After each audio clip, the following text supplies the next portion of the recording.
लातेहार जिले के चंदवा प्रखंड में विपक्षी पार्टी द्वारा सिल्ली और घूमिया विधानसभा में जेएमएम की जीत पर कांग्रेस पार्टी एवं अन्य दलों के द्वारा चौक चौराहे पर लोगों को मिठाई बांटकर खुशी मनाई और भाजपा सरकार एक निकम्मी पार्टी है कहा गया, जिसे सिल्ली एवं घूमिया की जनताओं ने नकार दिया है। भारतीय कम्युनिस्ट पार्टी के लातेहार जिला सचिव मोहम्मद अलाउद्दीन, माकपा के अयूब खान, जामुमो के शमशेर खान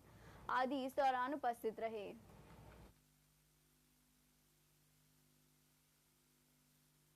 आज का जो जीत है आपका सिल्ली और घूमिया का, इसमें तय हो गया है कि रघुवर सरकार का उल्टी गिनती शुरू 2019 में बीजेपी